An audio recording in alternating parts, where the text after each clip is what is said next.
বলেন সুবহানাল্লাহ। এমনি তুফাইল ইবনে আমর রাদিয়াল্লাহু তাআলা আনহু, আসুন ভাইরা, তুফাইল ইবনে আমর রাদিয়াল্লাহু তাআলা বাড়ির মধ্যে গিয়েছেন, দরজার সামনে ওনার বাবাকে দেখা যায়। এমনি ডাক দিয়ে বলে, বাবা গো, আপনার কাছ থেকে আমি আলাদা হয়ে গেলাম। বাবা ডাক দিয়ে বলেন, বাবা রে, কিসে তোমাকে আমার কাছ থেকে আলাদা করে দিয়েছে? এমনি তুফাইল ইবনে আমর বলেন, এমন একটা বাণী, এমন একটা কলমা শুনেছি, বাবা গো, আমার জিন্দেগিতে অনেক কথা শুনলাম, কিন্তু এমন মধুর কথা আমি জিন্দেগিতে কোনোদিন শুনি নাই। ও বাবা, এমন একটা কথা শুনলাম, একটা মাত্র কথা বলবা, একটা মাত্র কথা বিশ্বাস করবা, এই দুনিয়ার মতো মহান আল্লাহ 10টা দুনিয়ার মালিক আল্লাহ বানায় দিবে। জোরে বলেন সুবহানাল্লাহ।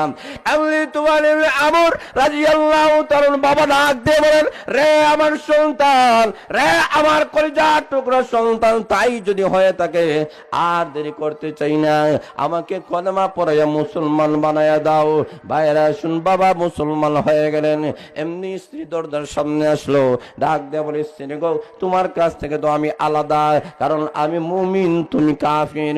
কাফিরের সঙ্গে মুমিনের কখনো এই সম্পর্ক থাকতে পারে না, কাজে আজ থেকে তুমি আলাদা, আমি আলাদা।